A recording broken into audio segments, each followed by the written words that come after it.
Boa tarde a todos. Mais uma apresentação dos nossos dados aqui do município de Pinhais. Estamos na sexta-feira, dia 3 de julho, e retomamos então a nossa proposta dessa live para fazer alguns esclarecimentos, para tirar algumas dúvidas. Estou aqui com a nossa diretora do Departamento de Vigilância em Saúde, Vanessa Loyola. Boa tarde a todos. E aí faremos então a atualização dos casos, a apresentação do nosso painel epidemiológico e alguns esclarecimentos. Para facilitar, eu vou tirar a máscara, que a gente viu que ajuda, né, na compreensão. Reforçando, né, que a gente vem a cada período trazendo a possibilidade que nós tivemos para ampliação dos testes. Temos duas estruturas que estão nos atendendo enquanto Secretaria de Estado, que é o Laboratório Central do Estado, o LACEN, e o Instituto de Biologia Molecular do Paraná, o IBMP, que também somou aí a possibilidade da realização dos testes e que trouxe essa possibilidade de ampliação desde o final ali de maio, onde nós também estamos possibilitando a coleta e a testagem aos pacientes hoje na condição dos sintomas leves, né? Reorganizamos todas as nossas unidades de saúde, as 11 unidades do município, para que também pudesse fazer esse processo da coleta, junto à unidade de pronto atendimento, com esta organização do funcionamento através dessa tenda diferenciada, né? Para atender e já ir classificando esse paciente com esses sintomas e tendo, então, essa possibilidade dessa ampliação da testagem. O que isso ocorreu ao Paraná como um todo e acabou também trazendo alguns gargalos no sentido de resultados de exames, né? Que acabou atrasando alguns exames. Então, gradativamente a gente vinha ampliando o número de suspeitos, exatamente que são esses pacientes que nós estamos com que coletaram e aguardando, então, o resultado propriamente. Hoje tivemos uma boa liberação, né, um quantitativo considerado de liberação de exames que já estavam represados, de pacientes, na sua grande maioria, em isolamento domiciliar, porque eram considerados pacientes com os sintomas leves, e com toda essa necessidade, né, do cumprimento das medidas, principalmente da restrição de circulação e isolamento direto. E aí a gente traz esse detalhamento do que representou também, né? Nós vamos ter hoje um quantitativo grande de confirmados, né? Em 72 novos casos. Lembrando que isso também, então, é um pouco desse histórico da liberação desses exames. Depois a gente, então, faz uma apresentação mais detalhada. Eu só queria antes passar também uma informação, a exemplo do que a gente vem divulgando, né? Iniciamos lá em março a possibilidade das vacinas, né, contra a influenza, lembrando que não é para o vírus, né, para o Covid-19, mas que ajuda em função do período, né, de inverno e período já de síndromes gripais que a gente tem nesse período aí de inverno, e que estamos, então, a partir do dia 1º de julho, né, antes de ontem, abrindo aí a possibilidade para a população em geral possa também utilizar deste saldo remanescente. Nós disponibilizamos em todas as unidades de saúde, lembrando que a unidade de saúde do Vargem Grande, nós estamos com a unidade em reforma, então estamos atendendo nas outras unidades, na escola, né, Guilherme Seolim, e a unidade de saúde do Tarumã, que está fazendo as vacinas ali no Centro de Convivência do Idoso, no CCI, também como um ponto de atenção ali para a questão das vacinas. A gente tem feito né, uma orientação e alguns questionamentos que o cidadão nos traz com relação ao trabalhador, que às vezes o horário de funcionamento das unidades não é compatível com o horário de trabalho. Então, a gente só vem reforçar também que nós temos 3 unidades hoje já com horário estendido: Unidade de Saúde da Família do Veisópolis, Unidade de Saúde da Família do Maria Antonieta e Unidade de Saúde da Família do Ana Nery, lá no Alto Tarumã, que estão trabalhando e funcionando até às 18h30 para a realização da vacinação, principalmente da gripe, que todos os trabalhadores que têm essa dificuldade de horário, né, fechando as outras unidades às 17 horas, teria essa dificuldade. Então, às 18h30 é o horário que as unidades estão atendendo também para vacina. população em geral pode procurar essas unidades e durante o horário de funcionamento das outras, então em todas as unidades. Isso é importante, a gente ainda tem um saldo, né, remanescente e uma possibilidade aí de atender um público maior, lembrando também que a gente reforça as crianças até 5 anos, as nossas gestantes, que são públicos prioritários, pessoas acima de 55 anos que entraram no grupo e que a gente precisa também ampliar um pouquinho a cobertura, que nós já tínhamos essa necessidade de fechamento aí da cobertura da vacina da gripe. Então, só reforçar esta possibilidade, né, dessa vacinação. Tivemos, então, nesse período, né, a participação ativa da nossa prefeita Marli Paulino junto ao Fórum Metropolitano, reunião dos prefeitos da região metropolitana, da SOMEC, para que pudéssemos, então, discutir, né, o que representava essa curva, né, esse aumento gradativo das confirmações. No Paraná, ontem nós tivemos mais de 2.000 casos confirmados, 44 novas mortes. Então, isso vem preocupando e já vinha sido discutido, né, há muito, já meados de junho, a necessidade mesmo de algumas medidas restritivas.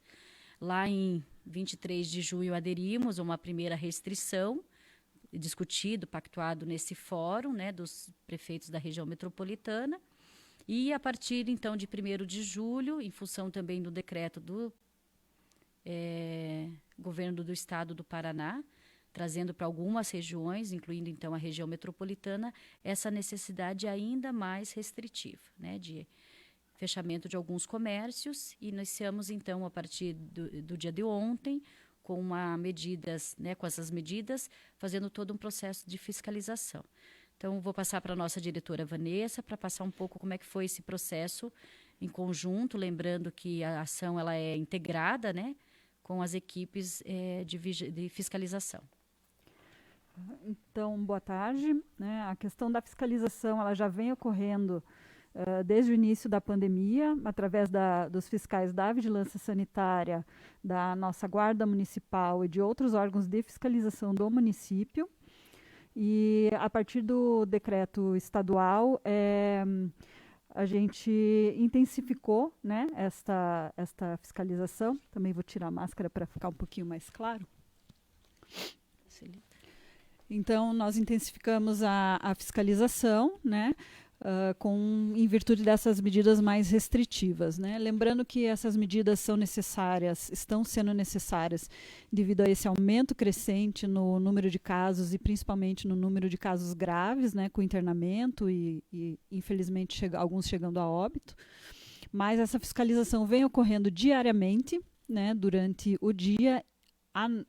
Temos fiscalização noturna também, e também aos finais de semana. Apesar da população, às vezes, não perceber que isso está ocorrendo e está ocorrendo continuamente, né? Nós temos um canal de denúncias na Vigilância Sanitária e também na Guarda Municipal, e estamos atendendo, além das denúncias, estamos fazendo uma fiscalização contínua de rotina para observação, para que todos os estabelecimentos cumpram, na verdade, com as medidas do governo do estado e com as medidas impostas também pela prefeita Marli Paulino através do nosso decreto municipal, né? Também atendemos na vigilância sanitária denúncias com relação a casos em empresas e as medidas que as empresas vêm tomando com relação à prevenção do novo coronavírus para garantir a segurança dos trabalhadores, né, em seus ambientes de trabalho. Então, aquelas atividades essenciais que não paralisam as suas atividades, que têm os seus colaboradores tendo que se deslocar e tendo que estar presentes em seu local de trabalho. Então, a gente faz também esta fiscalização com relação a essas medidas tomadas das empresas com relação aos seus trabalhores, né? Então, essas medidas estão sendo tomadas continuamente desde o início da pandemia, né?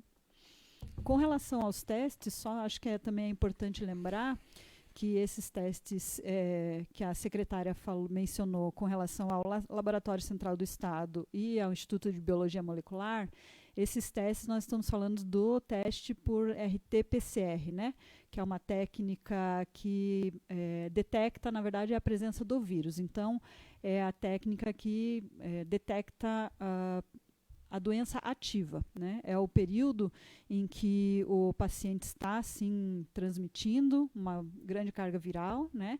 E é importantíssimo que os pacientes, mesmo aguardando o resultado, que eles cumpram com as orientações de isolamento dadas pela equipe de saúde, né? Seja o afastamento do trabalho com relação ao atestado, uma notificação de isolamento, né, a questão do isolamento domiciliar, realmente não sair de casa, tentar também, dentro do possível, nas suas residências, ficar o mais distante possível dos seus familiares, né, devido aos contatos familiares. Existe uma grande chance de contaminação quando a gente não faz esse isolamento domiciliar. Então, é muito importante que os pacientes cumpram com esse isolamento, né? Mas eu não tenho sintomas ou o meu resultado ainda não saiu. Independente dos sintomas ou independente da questão do resultado, é importantíssimo que o isolamento seja cumprido, né? Estamos trabalhando conjuntamente ao Ministério Público para, caso pacientes confirmados, que seja comprovado que eles não estão cumprindo o isolamento, nós vamos acionar o Ministério Público e esses pacientes podem ser, sim, punidos pelo Ministério Público, seja com multa ou até sofrer uma ação criminal por conta disso, né? Nós não podemos esquecer que não é só a nossa saúde que está em risco. Nós temos toda uma coletividade para pensar, né? E quando esse paciente, digamos, fura o isolamento, ele está colocando em risco, sim, toda a coletividade, né? Então, se tiver dúvida, ligue para a sua unidade de saúde, converse com a coordenadora da unidade. Estamos todos à disposição para dar qualquer informação. Nós tivemos, sim, esse represamento de resultados pelo Instituto de Biologia Molecular, então eu entendo que as pessoas, após a realização do teste, fiquem ansiosas para receber esse resultado, né? Mas não precisa se deslocar até a unidade. Pode telefonar, pode usar o WhatsApp também da Ouvidoria da Saúde, para receber informações e até saber sobre o andamento do seu teste. Acredito que as unidades todas estão preparadas para isso e os médicos e enfermeiros e técnicos todos à disposição para orientar da melhor maneira possível. E lembrando sempre que dentro do isolamento, se houver agravamento na sua situação de saúde, sintomas como falta de ar principalmente, não deixe de procurar a unidade de pronto atendimento, né? Um sinal de agravamento pode ser que seja necessário um internamento. Então, não deixe de procurar por receio de um internamento, né? Nos casos necessários, né, devem sim ser procurado o atendimento na unidade de pronto atendimento de Pinhais. Quero reforçar, a gente teve algumas denúncias, né, tem recebido algumas denúncias exatamente nessa questão da preocupação desse usuário que tem já um resultado confirmado e que, né, não está cumprindo com essas orientações e tem todo esse risco, para além, né, da questão da condição individual, é o risco da transmissão propriamente, né? Mas nós temos que reforçar aos usuários também que fizeram testes e que estão na condição de suspeitos, que esses também precisam cumprir com as medidas e as orientações de isolamento. Por quê? E que a gente sabe, né, a condição hoje do resultado, ele tem, né, nos apresentado aí uma certa demora, mas na dúvida, né, com relação ao resultado, a gente não tem essa possibilidade de dizer, eu estou com sintomas leves, então o meu vai ser negativo. Então pode ser que tenha assim essa confirmação e aí a gente tem essa preocupação neste período, né, do resultado, da liberação do resultado, e o paciente também não está cumprindo. Então, são as duas situações. A realidade hoje do caso confirmado, e que nós temos várias denúncias que não estão sendo seguidas, as orientações do isolamento, e este paciente, no momento que ele coleta, ele também tem que estar, né, na condição de isolamento. Temos uma outra realidade que são as pessoas do domicílio, né, o que representa o contato do caso confirmado. Então, vou passar para a Vanessa também para fazer um pouquinho dessa explanação, porque a gente acha que é só o paciente, né? Então, o que representa hoje este contato domiciliar, né?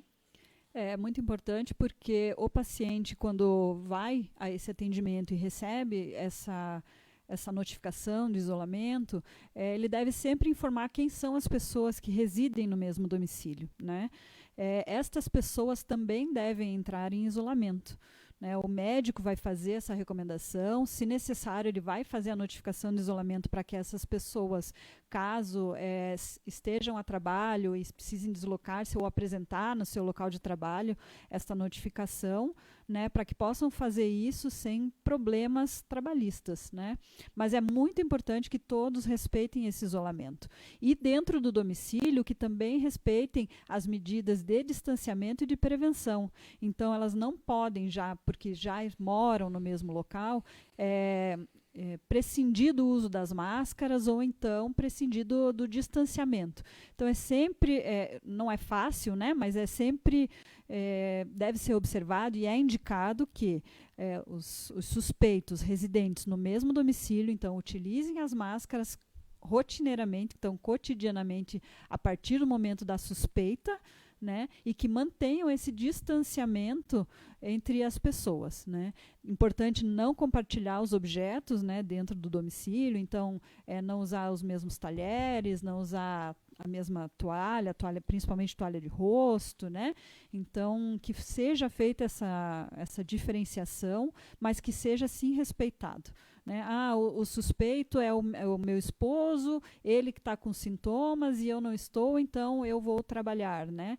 Não, né? Se o seu esposo está suspeito e você tem este contato próximo, não teve essas medidas de prevenção antes dos sintomas, então é necessário sim que você cumpra este isolamento, porque você pode estar assintomático e aí também pode estar transmitindo, seja no trajeto do seu trabalho, seja no seu trabalho, aos seus colegas, né? Então, pensar também, né, na coletividade. Então, é muito importante que realmente sejam respeitadas todas as orientações de isolamento, tá? Então, essa preocupação que a equipe tem nos trazido, né, até porque a ação se dá na atenção primária, através das equipes das unidades de saúde, mas também tivemos que tomar algumas ações conjunto ao Ministério Público e temos que tomar as providências, né, tem que ser uma ação direta da Secretaria de Saúde, em não cumprindo também tomar as medidas legais. Então, essa necessidade, a gente espera que não seja preciso esse processo, né, de ação junto ao Ministério Público, exatamente porque temos que trabalhar com a consciência deste usuário, desse cidadão, e principalmente com essa questão da não transmissão. A gente vem sempre fazendo uma fala e talvez trazendo algumas informações do que representou, desde o primeiro momento, a necessidade ou não de testar, né? E aí a gente fala com relação ao paciente sintomático, e aí tivemos a oportunidade da testagem, incluindo o público com sintomas leves. Vamos lembrar que até o dia 20 de maio a gente tinha a possibilidade sempre dessa orientação do isolamento dentro dos 14 dias, mas sem essa possibilidade desta coleta. Ampliando, então, nós tivemos essa possibilidade, mas a gente ainda tem dúvida com relação ao que representa o processo da coleta para o assintomático, né? Então, a pessoa que tem um contato confirmado e que não tem ainda essa indicação da coleta. Nós temos discutido isso junto à Secretaria de Estado, né? Tem algumas categorias, alguns grupos que nós teremos alguma abertura, né? A exemplo dos idosos em instituições de longa permanência, então tem uma discussão nesse sentido, e para que a gente possa trabalhar também essas ampliações. E nós temos, então, essa avaliação do que representa o teste, né, o RT-PCR, como a Vanessa traz, e o teste rápido. Acho que é bem importante a gente trazer um pouquinho do que é essa diferença desses dois testes e o que a gente acabou acompanhando também enquanto Estado, né, as orientações dessa possibilidade do teste RT-PCR e do teste rápido.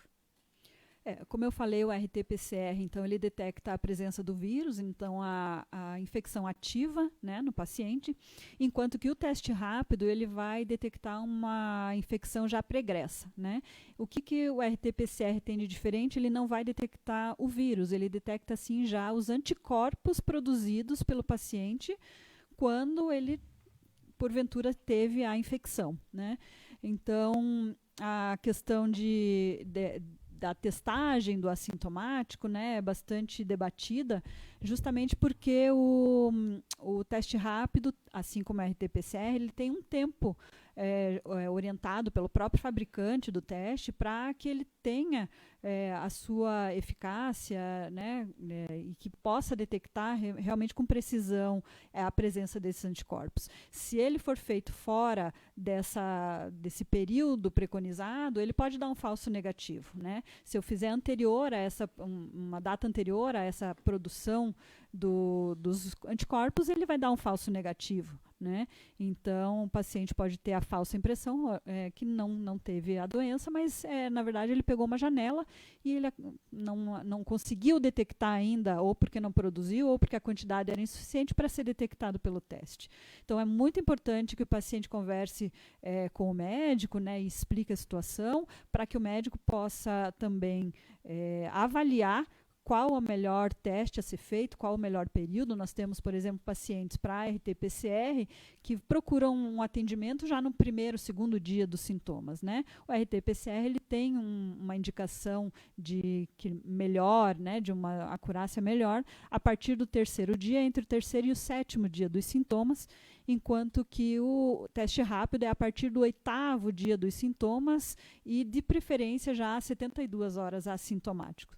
Então, é difícil a gente dizer que todos os testes serão realizados em assintomáticos, né? Todos os assintomáticos serão testados, perdão, porque justamente a gente não tem essa certeza da acurácia do teste, porque a gente pode estar fazendo num tempo errado, né? Mas sim, dentro do protocolo do Ministério, nós estamos testando todos os pacientes que têm a indicação. Nós não temos falta de teste no município, né? Nós não estamos deixando de testar por falta de teste.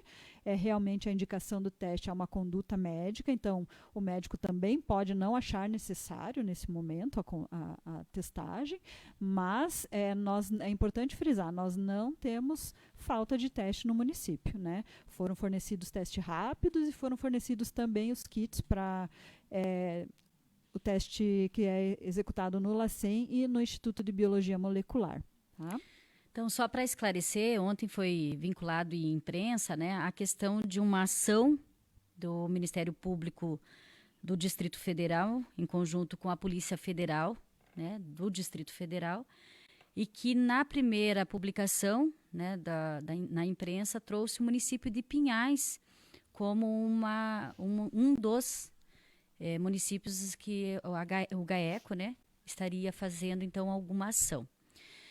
A matéria por si só ela é explicativa, no sentido de que há um questionamento e uma investigação com relação a uma aquisição exclusivamente da Secretaria de Estado, né, do Distrito Federal, e que o GAECO, então, trouxe, né, essa investigação com apoio do GAECO do Paraná para fazer busca e apreensão em escritórios, sede ou filiais de empresas. Em nenhum momento se questionou a questão de aquisição de testes rápidos no município de Pinhais. Até porque nós não adquirimos, o município de Pinhais teve uma disponibilidade até de um quantitativo suficiente junto a Secretaria de Estado nos repassou, né, do Estado de Saúde do Paraná. Então, nós não tivemos a aquisição, não vimos a necessidade, até porque a realidade do Paraná foi de ampliação do teste padrão ouro. Posteriormente, até na página do Ministério Público do Paraná, identifica que o município de Pinhais ele não está nem contemplado, e sim 3 outros municípios, Maringá, São José dos Pinhais e Curitiba. Então, ficou um certo questionamento e a população, de fato, sem a orientação ou sem a informação, acaba aí questionando algumas ações, né, e bem necessário que a gente faça esses esclarecimentos. Então, de fato, a Secretaria de Saúde do município de Pinhais não fez essa aquisição e, bem colocado, que são em situações de empresas. Não confirmado depois o município de Pinhais, mesmo na condição de empresas. Então, só para um esclarecimento também, que eu acho que é oportuno em função do que foi divulgado em redes sociais, na mídia.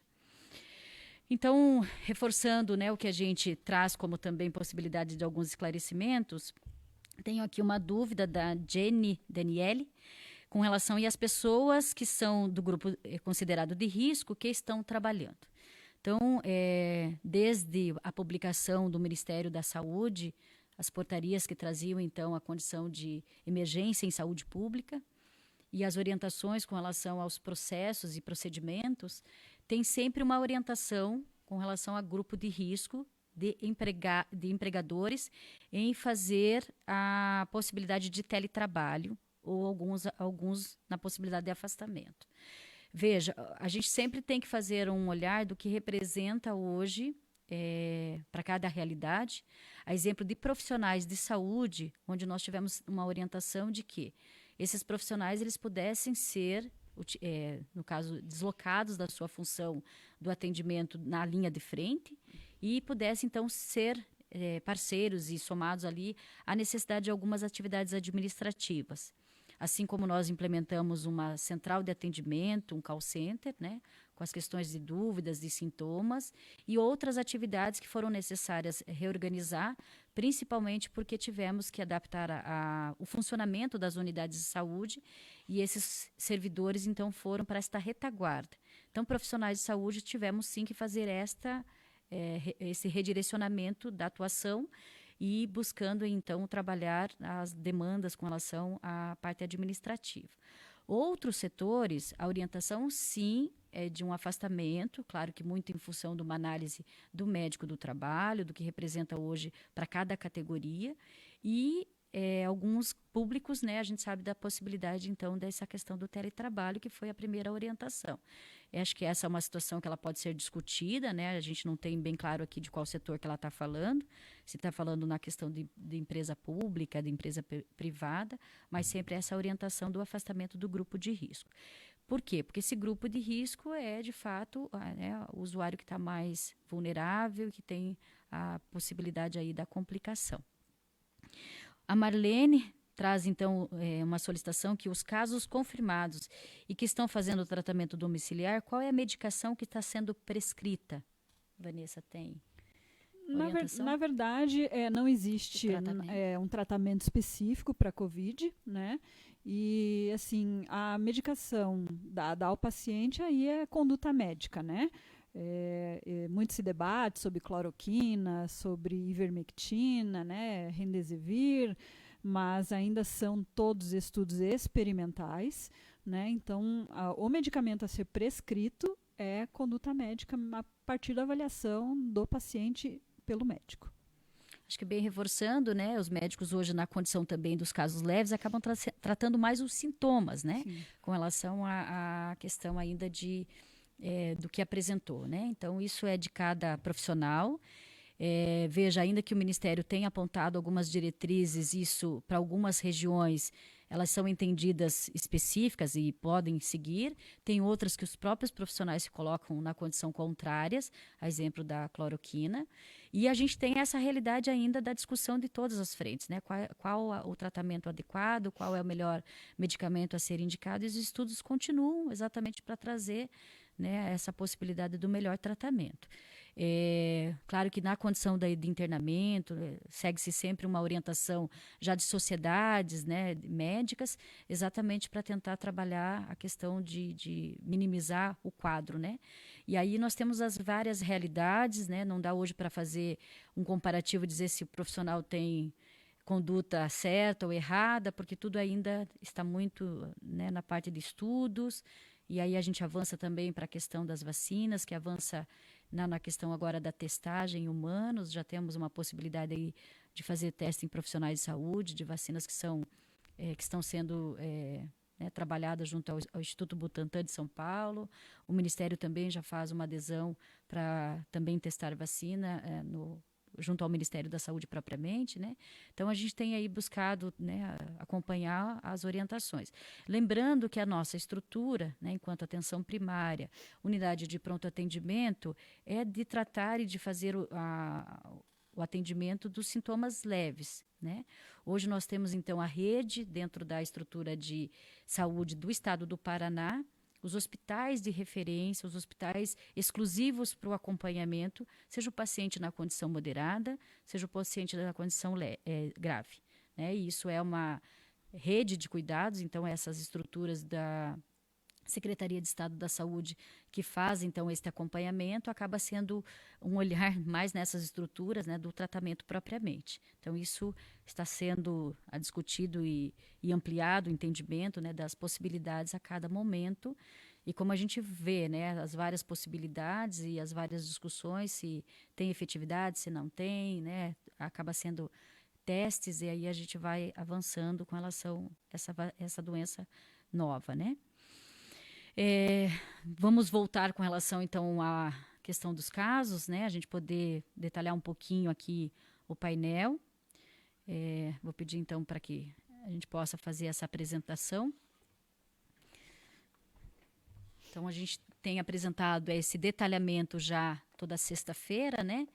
E aí, na condição de trazer os casos por bairros, por número de casos confirmados e casos de óbitos, né?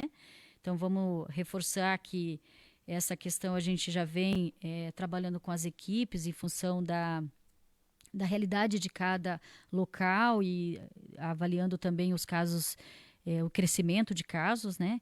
Então, nós temos ali o Veisópolis com 75 casos confirmados, né? Já confirmadas dois óbitos. Então, por ser uma região, um bairro muito populoso, proporcionalmente a gente tem o maior número de casos. Depois avançamos ali para o Emiliano Perneta, né? São 55 casos confirmados. Também tivemos um óbito ali naquela região. A gente sabe que essas questões elas são um pouco trazidas, né, em função de profissionais de saúde, né, do que representou essa transmissão.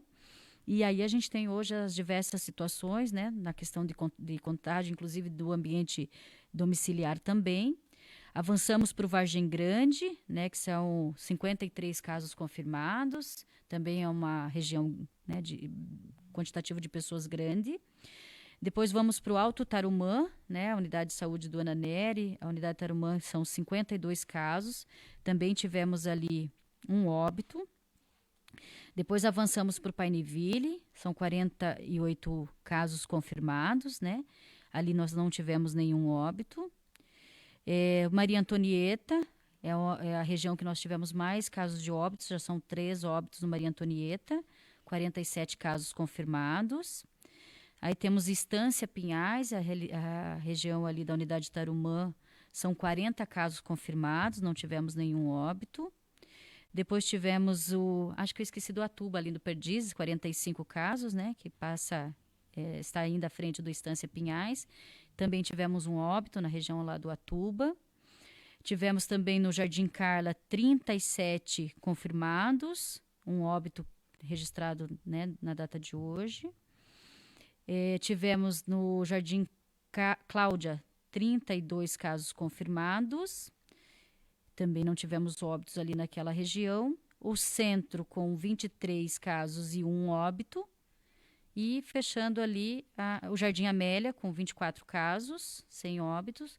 E o Alphaville Graciosa com 19 casos. Então, hoje nós confirmamos o 10º óbito, né, de uma senhora.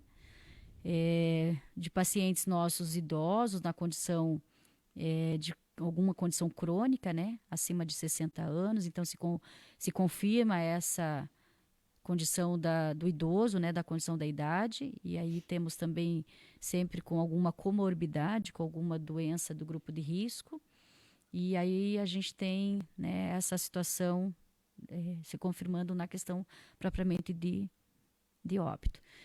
Avançando, então, na condição da faixa etária, por casos, né?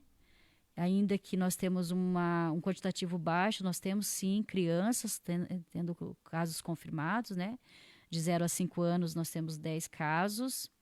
De 6 a 9 anos, são 2. De 10 a 19 anos, são 26.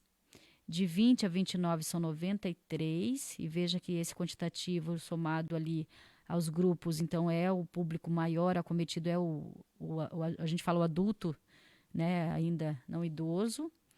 De 30 a 39 nós temos 145. 40 a 49, eu tenho aqui próximo. 40 a 49 112. São 112. 50, 59, 87. 50, 59, 87, e aí volta então, né, a faixa que nós temos o caso, um quantitativo menor, mas que começa então a ter os óbitos, né? 60 a 69 com 43 casos confirmados ali 4 mortes, 4 óbitos. De 70 a 79, 27 casos, 5 óbitos, e mais de 80 anos, 4 casos confirmados, 1 óbito. Então, os nossos 10 óbitos acima dos 60 anos, né? Por confirmação, né, dos casos confirmados por sexo, então o público feminino ele ainda é um quantitativo maior, são 303 casos confirmados no caso em mulheres, né, o que representa 55% dos casos, e 45% dos casos do sexo masculino em homens, totalizando 247 casos. Em óbitos, então, a gente tem daí, né, um pouquinho maior a definição do quadro em masculino, são 6 homens, né, com óbitos de 60%, e 4 óbitos em público feminino, totalizando 40% dos nossos 10 óbitos. O indicador também que nos preocupa, pode passar, é a questão também de internamentos, né, ainda que nós temos todas... né, um bom público já recuperado, são 350 desses 550 confirmados. Nós temos 13 pacientes na data de hoje internados, 7 em enfermarias na condição moderada, né, que representa 53%, 54%, e 6 casos, então, em UTI, que são ali aos 46%, quase 47%, que esse pode ser um nosso indicador de, né, monitoramento maior em função do possível agravamento ou na condição crônica, é o que nos preocupa com relação à questão do possível óbito. Então, nós temos hoje 13 pacientes internados dos nossos 550, e esses quantitativo, né, da diferença ali são 177, que aí nós temos em isolamento domiciliar dos casos já confirmados. Lembrando que esta situação a gente faz um monitoramento, né, faremos, né, uma reorganização do serviço para ter este contato e esta ligação e as informações, até para que as pessoas também tenham as informações, como a Vanessa traz, né, de não deixar a situação complicar e buscar pelo atendimento. Esse quantitativo, né, de monitoramento, para além dos 177, né, dos casos que a gente já faz, a gente também faz um contato nos hospitais, onde os nossos pacientes também estão internados, e nesse quantitativo hoje de 207 pacientes que estão na condição de suspeitos, né, também fazemos aí o contato diariamente, para que a gente também possa estar monitorando e fazendo toda essa orientação com relação ao processo. E aí a gente também, né, nos preocupa com relação ao que representa hoje do paciente quando ele tem uma complicação, né? A gente tem hoje as estruturas do SAMU, então a gente sempre vai reforçar 192 em qualquer momento, porque, né, possa fazer este contato. A unidade de pronto atendimento, sendo a primeira unidade de referência, porta aberta, então vai fazer todas, né, a primeira abordagem, primeiro acolhimento, e dependendo da avaliação do caso, faz o encaminhamento para as estruturas, como eu mencionava, da rede de saúde da área hospitalar. Nós temos, então, pacientes que são classificados hoje na condição moderada, que tem essa necessidade do internamento na enfermaria, e nós temos, sim, alguns pacientes que já vão em função de uma condição mais grave, né, e tem a necessidade já dessa estrutura de UTI. O Estado tem apontado e tem trazido essa atualização de leitos de UTI a cada nova fase, né? A gente já avança aí para mais de 400 leitos da região macroleste.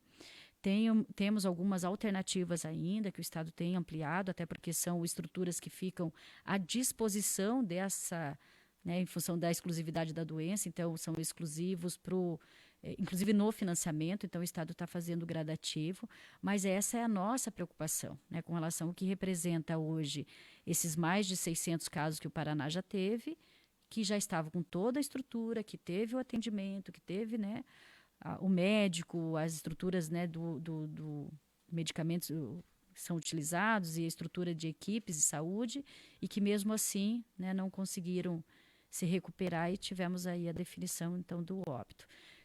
Quando a gente fala aqui para a realidade da população, buscando fazer o comparativo, X recuperados, né, e todos numa condição muito mais leve, é o que representa este contaminado ou esta pessoa com a doença, levar para o seu parente ou para a sua família mais próxima e que isso pode sim desenvolver uma situação mais grave.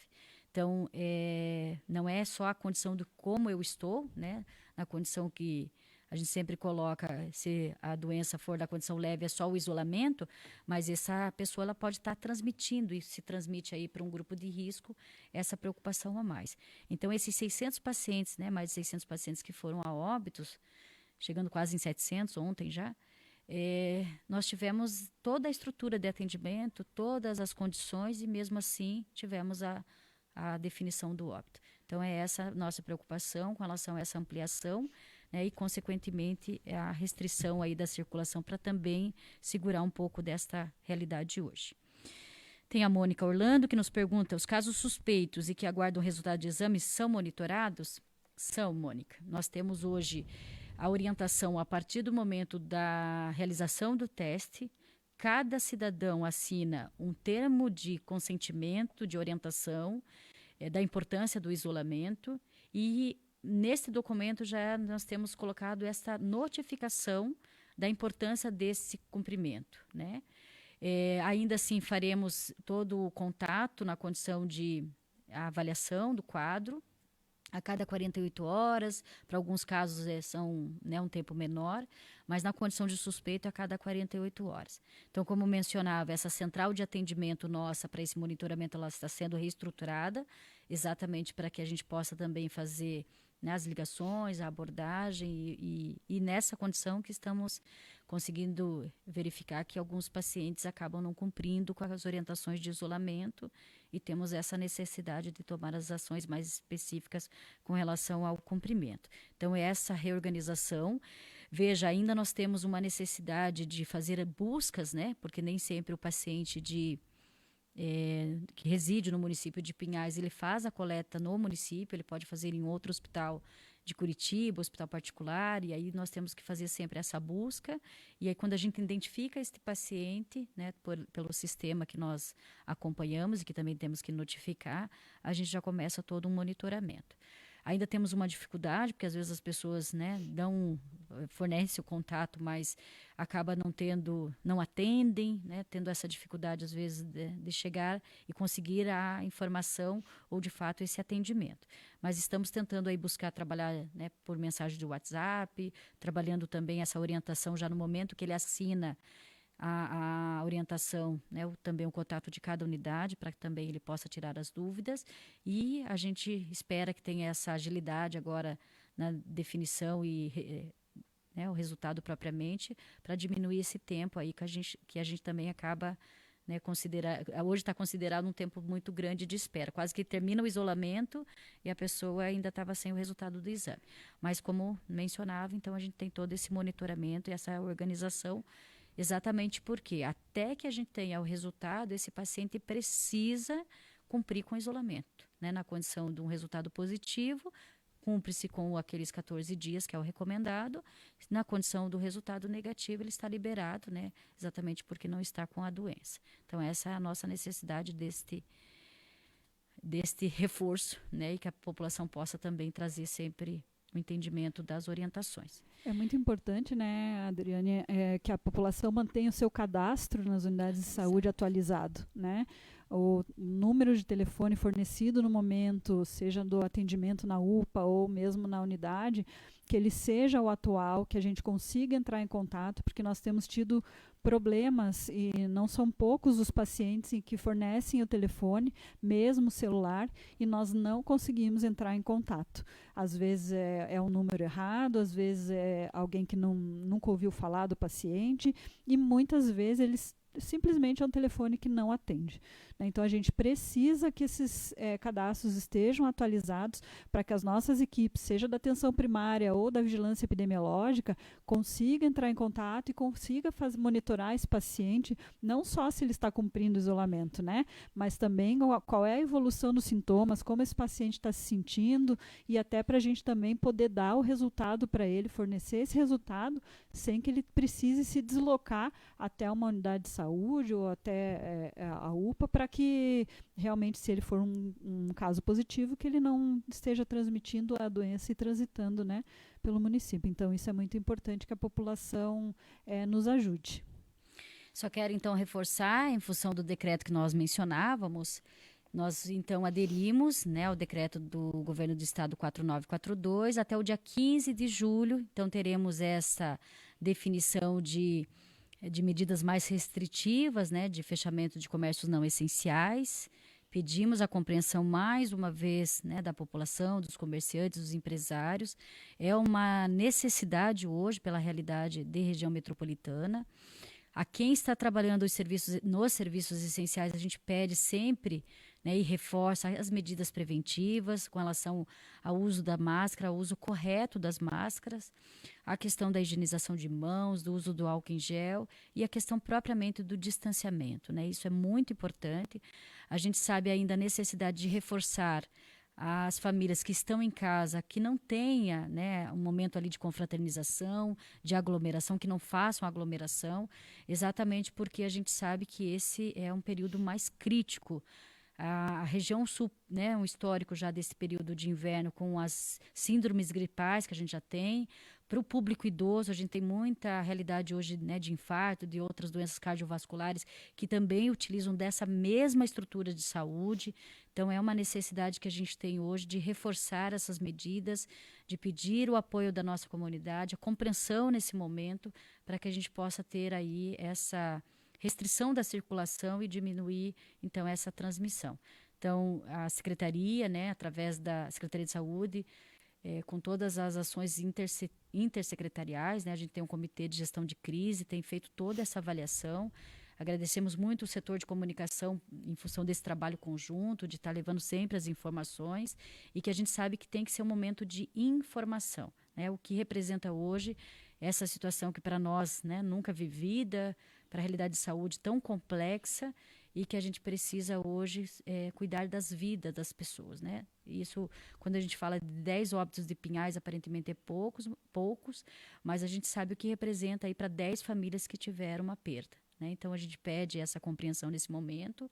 É uma realidade, né, que a gente precisa e a gente sabe do que representa hoje a subsistência, né, o comércio como o ganha-pão, ali a questão da sobrevivência propriamente, mas que temos que passar por este período.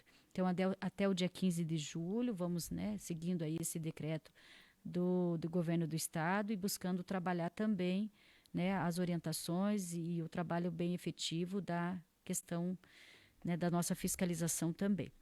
Acho que tem mais uma pergunta. Temos então esse site aí junto à nossa... o link aí junto à nossa página da Prefeitura de Pinhais, então é coronavírus.pinhais.pr.gov.br, né? Tá aí para vocês também identificarem. A gente tem feito atualizações, né, das informações, atualizando todas as situações também né, demandas e orientações com relação aos decretos, com relação às medidas preventivas e né, a questão de orientação da população em geral. Então, agradecemos mais uma vez, buscamos sempre, né, estar à disposição também junto à Secretaria, temos os nossos canais de comunicação, junto aos telefones também já divulgados, buscando, né, a orientação à população que tem alguma demanda, alguma necessidade das unidades de saúde. Também temos nesta página o telefone de cada unidade de saúde, que também é, né, essa referência aí para o contato, e que a gente possa ir tirando todas as dúvidas e avançando nas orientações. Muito obrigada e agradeço a possibilidade de trazer mais informações na data de hoje.